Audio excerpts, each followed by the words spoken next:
today to the Epilepsy Foundation podcast. My name is Sarah Franklin, and I'm here today with Ballard Jones, a Programs and Events Manager with the Epilepsy Foundation. We want to thank Greenwich Biosciences for sponsoring this episode of the podcast today. And Ballard, let's just jump right in. Let's help everybody listening get to know you. Thanks for joining us today, Ballard. Yeah, I'm glad to be here. So just tell us, who is Ballard Jones? Tell us about you, where you grew up, what city, where you went to school, what you majored in. I'm from Birmingham. I went to Mountain Brook High School, and then I went to Auburn from 2007 to 2012. I got my degree in history and did a lot of work with the community and civic engagement department down there too. History, what were you kind of thinking? What did you want to be when you grew up? At first, I wanted to be a teacher and then a coach. So I switched to liberal arts and thought I would be a professor. To do that, I would have had to have gone to graduate school. And I did not want to do any more schooling and take on any more loans. So I started looking for some kind of nonprofit internships and kind of went that way with it. Neat.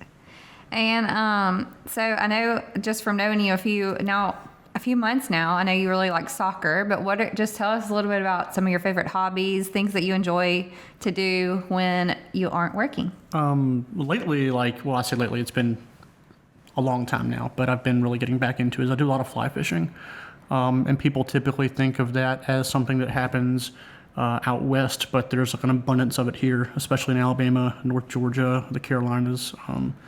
We've got a good group of guys that we spend a lot of time on the water, and it's just nice to be outside. And then soccer, too. You always played that growing up, right? Yeah, I played through high school. I coached for about 4 years, and then I played on a team here for a long time. It's probably where all my best friends came from growing up and to this day. But, I haven't played in the league in probably about, since like last summer, so about a year. And I kind of stopped coaching for a while because it was just getting to be too much, but I loved all the girls I used to work with. I coached middle school girls at Highland State School. Just some of my favorite kids on the planet. That's awesome. And then I know, even Birmingham with the new Legion talk, you were excited about that coming to Alabama. It's really cool. I mean, it's been. I was really excited about that. One of my best friends, John Killian, is one of the guys who started the Birmingham Hammers, which eventually became the Legion. And we met through a group called the American Outlaws, and that is a chapter of the U.S. Soccer Supporters Group. And we founded that here in 2013, I say.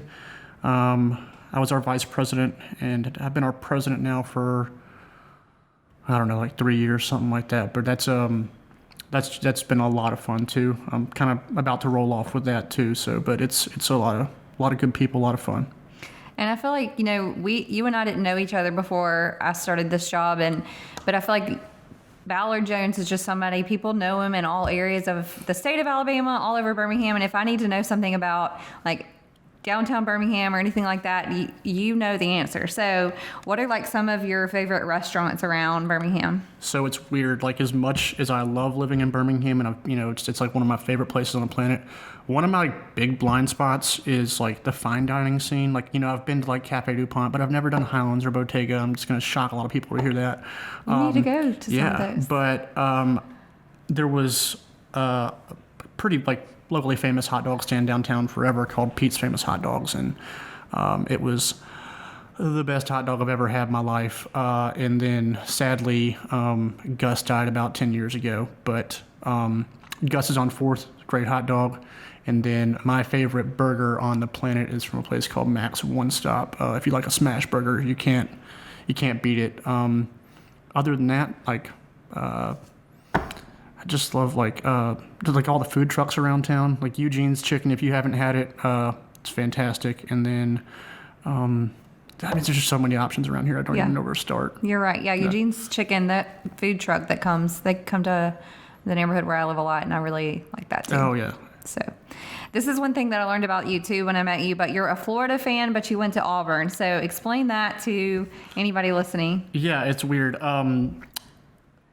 I get a lot of hate for it, but I grew up a Florida fan because my dad's from the Panhandle and he went to school there. And as you know, living in Birmingham especially, and all over the state really, it's Alabama or Auburn.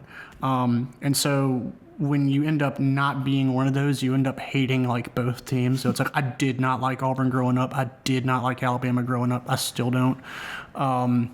But, when it came time to go to school, it was like, I didn't even bother applying to Florida. Like, my ACT was fine, but my GPA was awful. Would have been too expensive out of state. So I ended up going to Auburn, and just because I wanted to major in history, and their liberal arts department's it's pretty bang up. But I tried to pull for Auburn. I just can't. Like, I'm very proud of my time there. Academically, very happy I went there, but their football team is just not my thing. I don't dislike them. I'll pull for them when they're not playing Florida. But when Florida beat Auburn last year, I was hooting and hollering and just having a great time. But, when they play Georgia, when they play Alabama, I'm all for them.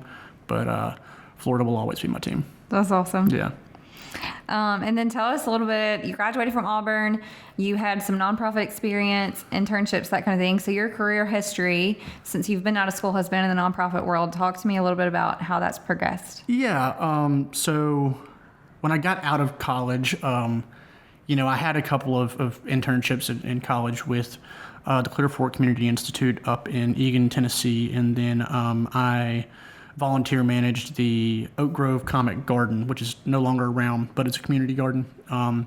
So that was kind of my experience there. And then came back to Birmingham, didn't really have any prospects because, we had that was 4 years after like the recession. And so it was still pretty tough to find jobs, especially with just a history major.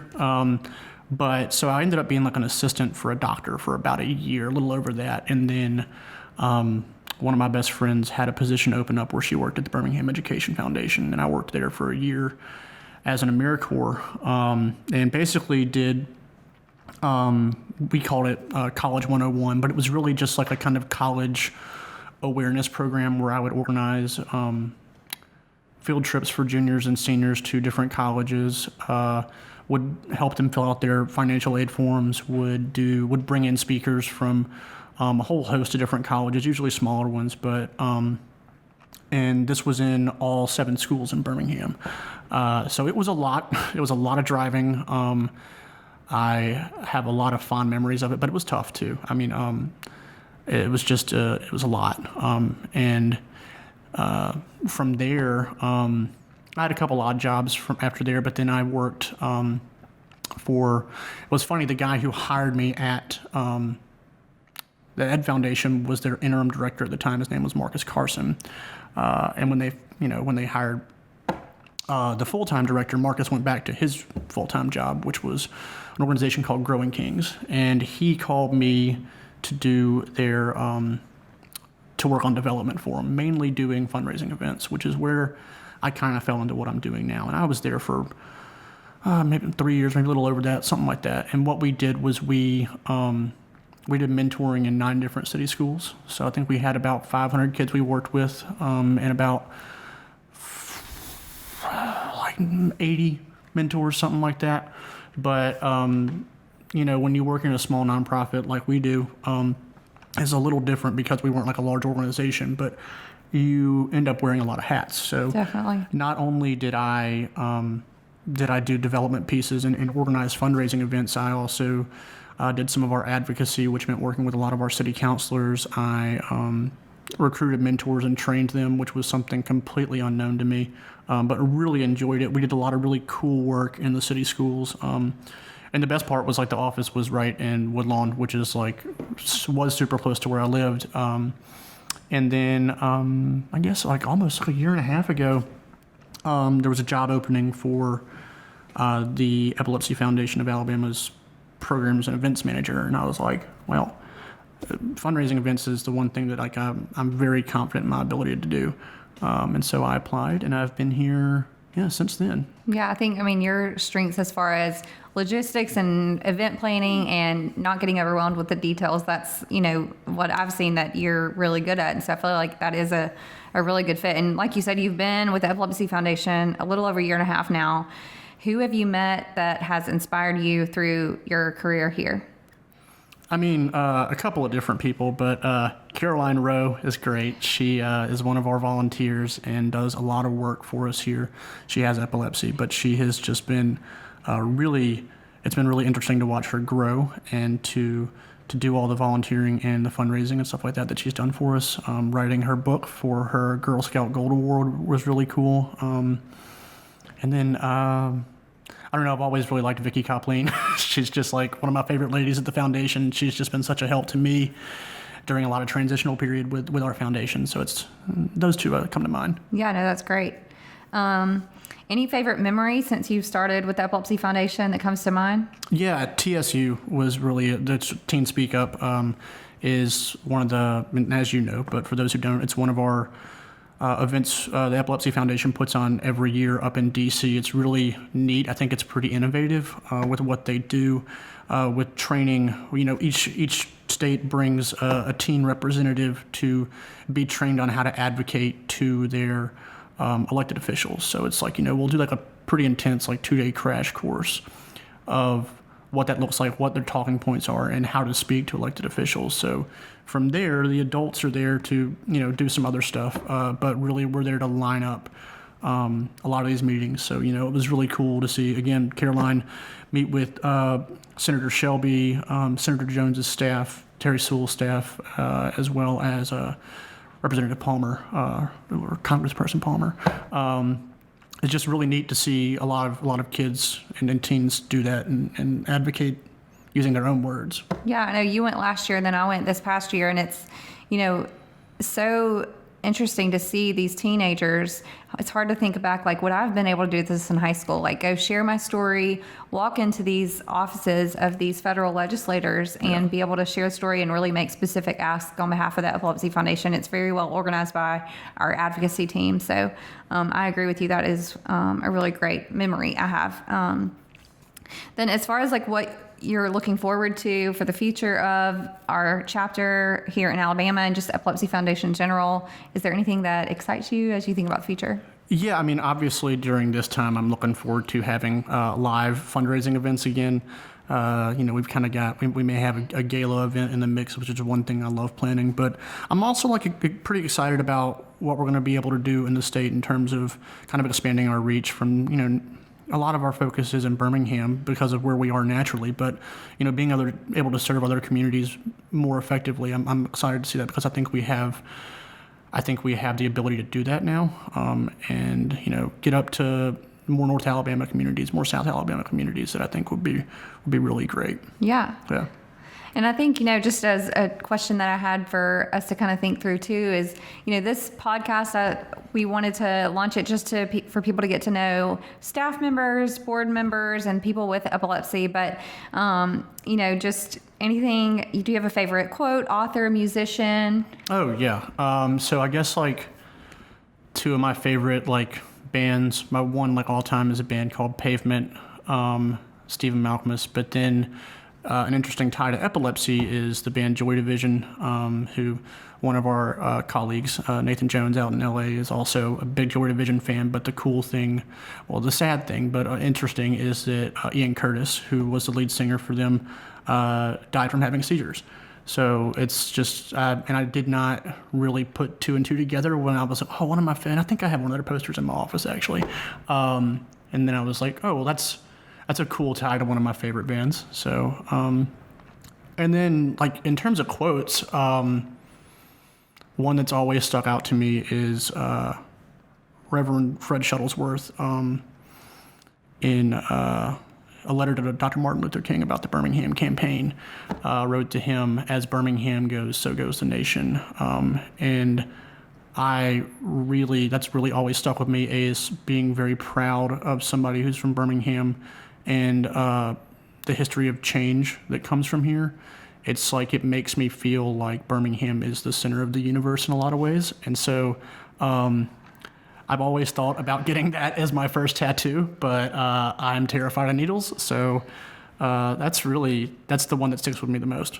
No, I like that. And I don't even know if I've ever heard that quote. So that's awesome, because I do feel like, people look to the city where you and I live as just kind of, like an epicenter of a lot of things. So I hope that for people with epilepsy, that hopefully one day it can be that too, because as you've learned you've been here longer than I have, but so many people are affected by epilepsy, seizures, and a lot of times it's just something that's not talked about. And so, anything that we can do to encourage people with epilepsy during their journey, assist them with information referral, advocating for them, whatever we can do, that's what we're here for. So I feel like that's a good way to even close this first episode, is just with that quote. So awesome. Thanks for taking time to just for people to get to know Ballard Jones, Programs and Events Manager with the Epilepsy Foundation. Absolutely. Thank you. I'm glad to do it.